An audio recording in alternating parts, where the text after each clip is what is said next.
Good morning students. Vidya Bharati public senior secondary school Etawah Bhopji के YouTube channel पर आप सभी स्टूडेंट्स का हार्दिक स्वागत है। डियर स्टूडेंट्स, आज हमारा जो टॉपिक है वो है स्ट्रक्चर ऑफ टूथ। जो दांत हैं उनकी क्या स्ट्रक्चर पाई जाती है, दांतों की संरचना की हम बात करेंगे। प्रीवियस जो अपना वीडियो था उसमें हमने दांतों के बारे में पढ़ा कि जो मनुष्य है उसमें जो दांत हैं वो विषम दंती कैसे हैं, विषम दंती हैं, गर्त दंती हैं तथा द्विबार दंती जो दांत हैं वो पाए जाते हैं। विषम दंती जो दांत हैं मुख गुहा में वो अलग अलग प्रकार के होते हैं, जिनमें हमने दांतों के 4 प्रकार हमने पढ़े हैं: कर्तनक, रदनक, अग्र चवर्णक और चवर्णक। Canine, incisor, premolar and molar जो टीथ थे उनकी बात की थी हमने, किसकी व्यवस्था कैसी है। कर्तनक जो दांत थे, इंसाइजर जो दांत थे, फ्रंट के जो 4 दांत होते हैं आगे के, ठीक है, 4 ऊपर वाले जबड़े में और 4 नीचे वाले जबड़ों में, उन्हें हमने क्या कहा था, कर्तनक इंसाइजर दांत कहा था, जिनकी जो स्ट्रक्चर थी वो छेनी नुमा होती है और जो भोजन को काटने का क्या करते हैं, कार्य करते हैं। इसके बाद में हमने पढ़ा इंसाइजर, तो ऊपर वाले जबड़े में 2 दांत और नीचे वाले जबड़े में 2 दांत जो नुकीले से होते हैं उन दांतों को हम क्या कह रहे हैं, इंसाइजर कह रहे हैं। और ये दांत भोजन को चीरने फाड़ने में सहायक होते हैं। जो मांसाहारी प्राणी थे उनमें इनकी लंबाई थोड़ी अधिक होती है, अधिक नुकीले होते हैं। इसके बाद में हमने बात की प्रीमोलर जो टीथ होते हैं, इनकी टोटल जो संख्या होती है वो 4 होती है, 8 होती है। 4 ऊपर वाले जबड़े में और 4 नीचे वाले जबड़े में पाए जाते हैं और ये चौड़े होते हैं, भोजन को चबाने में सहायक होता है। उसके बाद में मोलर टीथ की बात की तो मोलर जो दांत होते हैं उनकी संख्या 6 ऊपर वाले जबड़े में और 6 नीचे वाले जबड़े में, टोटल 12 इनकी संख्या पाई जाती है और ये भी चौड़े होते हैं, भोजन को चबाने में सहायक होते हैं। और सबसे अंतिम जो मोलर टीथ होते हैं 4, उन्हें हम कहते हैं अक्लदार। लगभग 20% जो व्यक्ति हैं, मनुष्य हैं, उनमें ये नहीं पाए जाते, तो अवशेषी दांतों के रूप में इनको जाना जाता है। वर्तमान समय में ये अवशेषी हैं। इसके अलावा गर्त दंती जो दांत होते हैं वो जबड़ों का जो अस्थिल गर्त होता है उनके अंदर क्या होता है, दसे हुए पाए जाते हैं। द्विबार दंती 2 बार जो दांत हैं वो क्या होता है, जीवन में उगते हैं। प्रथम बार उगने वाले जो दांत थे उन्हें हमने दूध के दांत कहा था और दूसरी बार जो दांत उगेंगे उन्हें हम क्या कहेंगे, स्थायी दांत कहते हैं। दूध के दांतों की संख्या कितनी थी, 20, और स्थायी दांतों की जो संख्या थी वो कितनी थी, 32 होती है। तो इस प्रकार से दांतों के बारे में सामान्य जो जानकारी थी वो हमने पढ़ ली थी। आज हम दांतों की संरचना पढ़ेंगे। जो दांत है वो कहाँ व्यवस्थित है, किस प्रकार व्यवस्थित हैं, क्या इनकी स्ट्रक्चर पाई जाती है। दांत जो होते हैं एक्टो, मीजो, डर्मल कैसे होते हैं। हमारे जो दांत होते हैं वो एक्टो मीजो डर्मल होते हैं, अर्थात दांतों का कुछ जो भाग है भ्रूणीय एक्टोडर्म से बनता है और कुछ भाग मीजोडर्म से बनता है, ठीक है। कुछ भाग एक्टोडर्म से बनेगा और कुछ भाग मीजोडर्म से बनेगा। देखो, भ्रूण विकास के दौरान सबसे पहले 3 प्राथमिक प्राइमरी जो जनन स्तर होते हैं उनका निर्माण होता है, एक्टोडर्म, मीजोडर्म और एंडोडर्म। तो कुछ भाग एक्टोडर्म से और कुछ भाग किससे बन रहा है, यहाँ पर मीजोडर्म से होता है। यहाँ हम पढ़ें तो दांत की जो स्ट्रक्चर है, दांतों की जो संरचना है किस प्रकार की होती है। जो दांत जो हैं वो 3 भागों से मिलकर बने होते हैं। फर्स्ट जो पार्ट होता है वो कहलाता है क्राउन, दूसरा नेक और तीसरा जो भाग होता है दांतों का वो होता है रूट। शीर्ष, गिरवा और मूल, ये दांत, एक दांत की अपन स्ट्रक्चर देखें तो इस प्रकार से एक जो दांत होता है उसके 3 क्या होते हैं, भाग होते हैं। दांत जो होते हैं, जो मसूड़े होते हैं, उनका जो अस्थिल गर्त होता है उसके अंदर क्या होते हैं, दशेविय पाए जाते हैं, जिन्हें हम इस प्रकार से देखो इनकी स्ट्रक्चर बनाए, संरचना बनाए, तो इस प्रकार से हम दांतों की संरचना बना सकते हैं।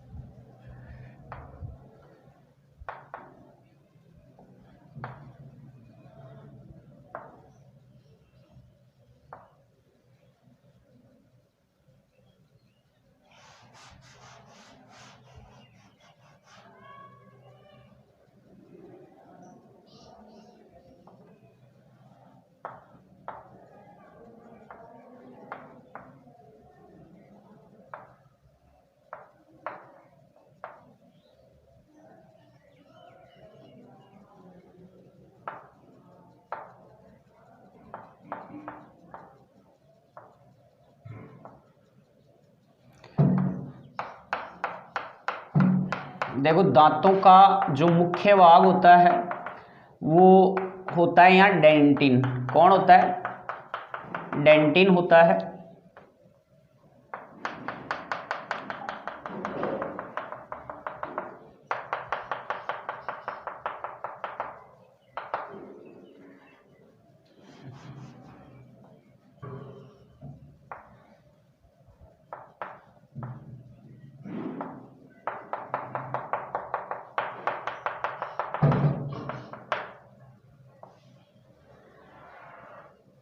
ये पूरा जो भाग है ये अस्थिल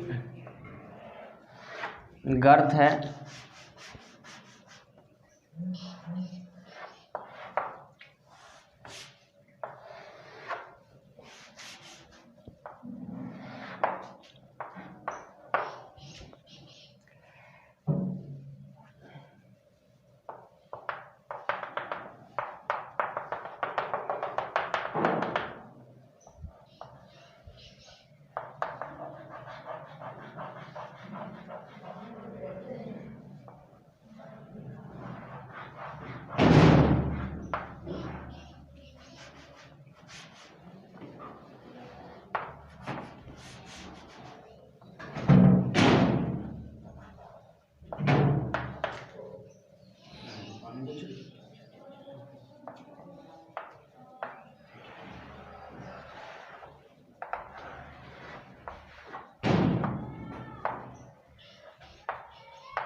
इस प्रकार से दांतों की जो संरचना है, एक जो दांत है उसकी जो संरचना है वो हमें दिखाई देती है, जहाँ ये मसूड़ों से ऊपर का जो भाग होता है पूरा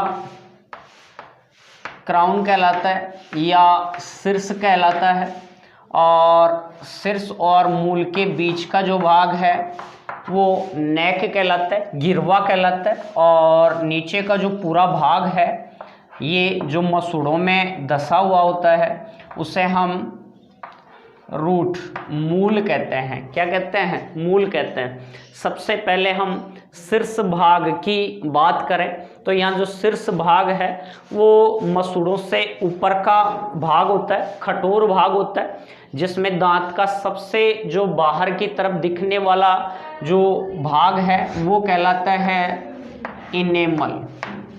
क्या स्थित होता है, इनेमल।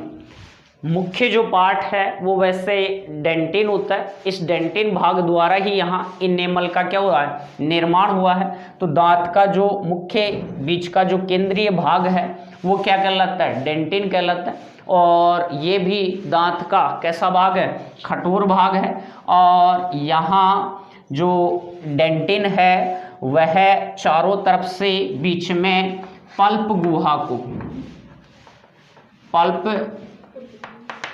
केविटी, पल्प गुहा को क्या किए हुए है, ढके हुए रखता है या घेरे हुए रखने का क्या करता है, कार्य करता है। तो पल्प केविटी को घेरे हुए जो भाग है वो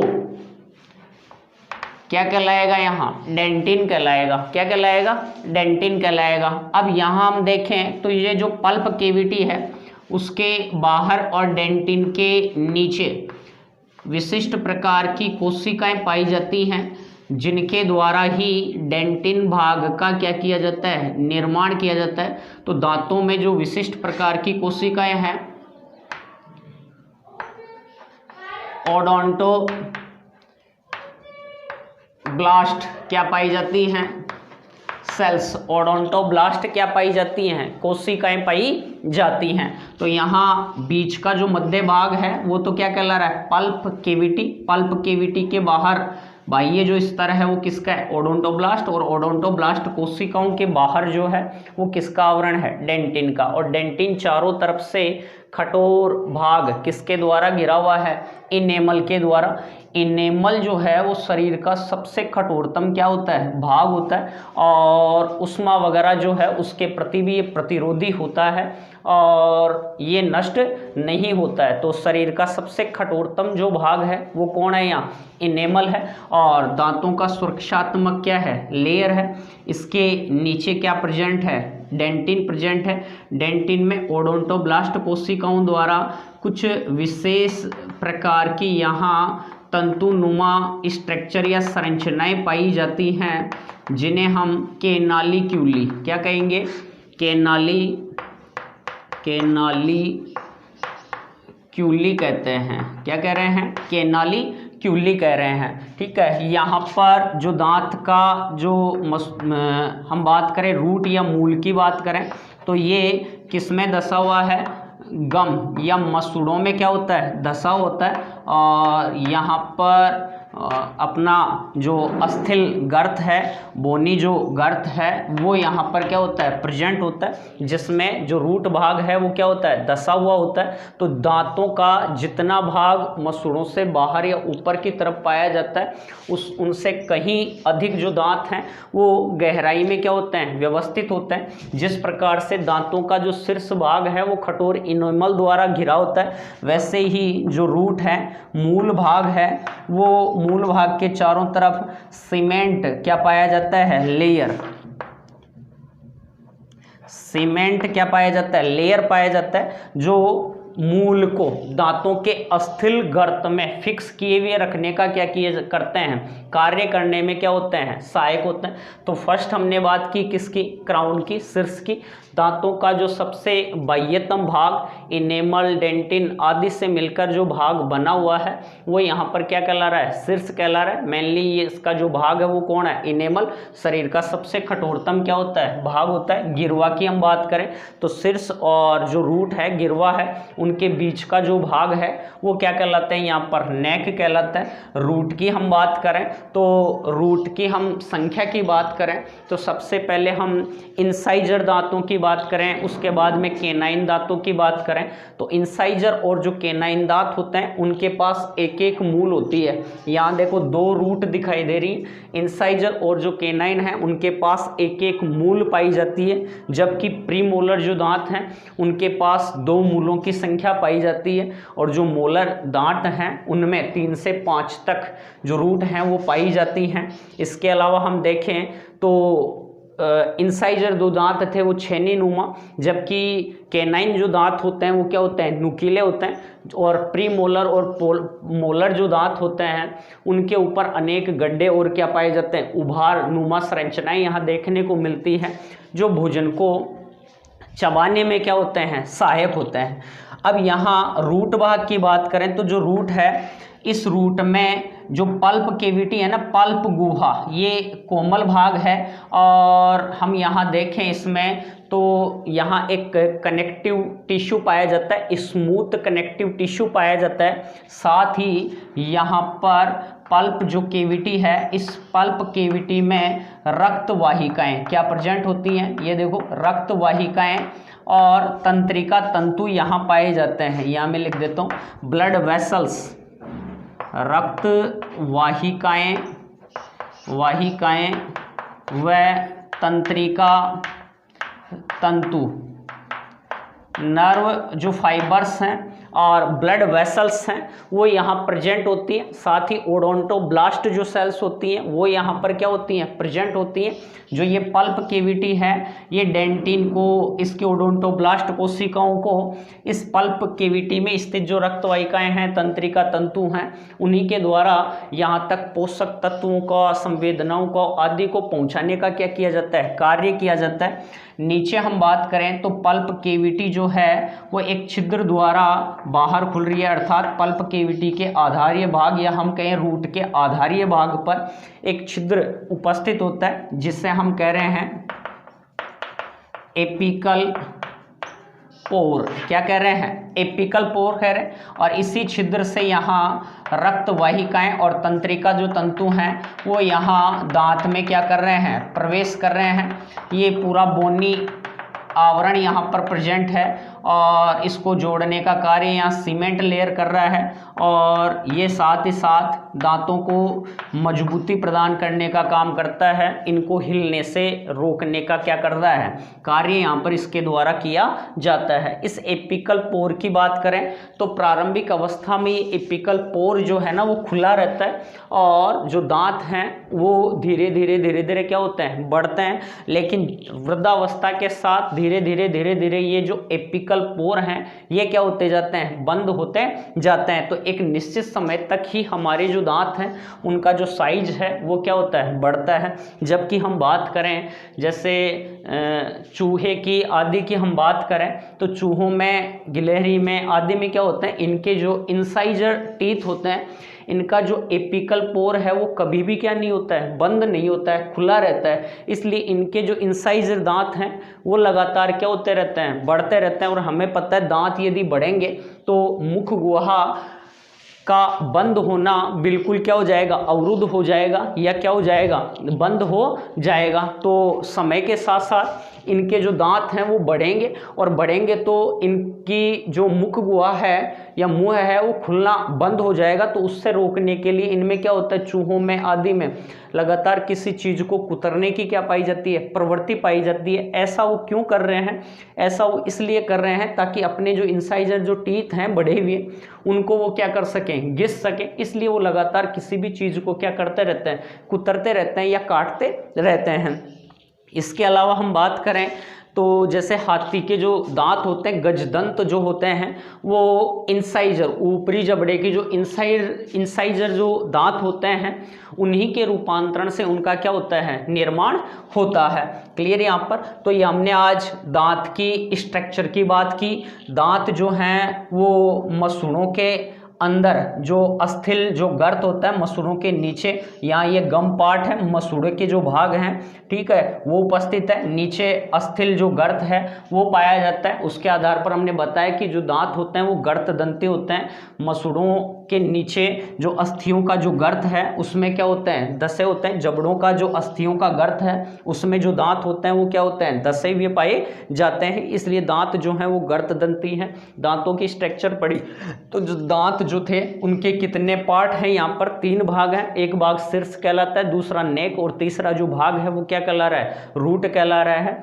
मैन यहाँ डेंटिन जो पार्ट है, डेंटिन के अंदर की तरफ क्या प्रेजेंट था, यहाँ पर क्या उपस्थित है, पल्प केविटी। पल्प केविटी में क्या क्या उपस्थित है, रक्तवाहिकाएं, तंत्रिका तंतु। इसके अलावा ओडोंटोब्लास्ट क्या पाई जाती है, सेल्स पाई जाती है। इन ओडोंटोब्लास्ट कोशिकाओं द्वारा ही डेंटिन का क्या किया जाता है, स्त्राव किया जाता है। और डेंटिन को चारों तरफ से सफ़ेद चमकदार कठोर इनेमल द्वारा क्या किया हुआ है, घेरे हुए होता है। और इनेमल शरीर का सबसे कठोरतम क्या होता है, भाग यहाँ पर पाया जाता है। इसके अलावा हमने बात की एपिकल पोर की। तो जो पल्प केविटी है उसमें एपिकल पोर पाई जाती है नीचे आधारीय भाग पर। इससे तंत्रिका तंतु रक्तवाहिकाएं इसमें क्या करती हैं, प्रवेश। प्रारंभ में ये एपिकल पोर खुला रहता है, धीरे धीरे ये एपिकल पोर पर क्या हो जाता है, बंद हो जाता है। तो दांतों की जो साइज है वो एक निश्चित समय तक बढ़ती रहती है, उसके बाद में नहीं बढ़ते हैं। जबकि चूहों में आदि में जो इनके इंसाइजर जो टीथ हैं उनका एपिकल पोर बंद नहीं होता है, वो लगातार क्या होते रहते हैं, बढ़ते रहते हैं। उससे बचने के लिए वो बेचारे क्या करते हैं, लगातार किसी चीज़ को क्या करते रहते हैं, काटते रहते हैं, तो ये अपने दांतों की स्ट्रक्चर की आज हमने क्या की है, बात की है। धन्यवाद सभी को। उसके बाद में अपना जो वीडियो होगा वो होगा ग्रसनी पे, फेरिंग्स पे, और ग्रसी का इसोफेगस पे, और स्टोमक आमाशय पे। थैंक्स सभी को। जय हिंद, जय भारत।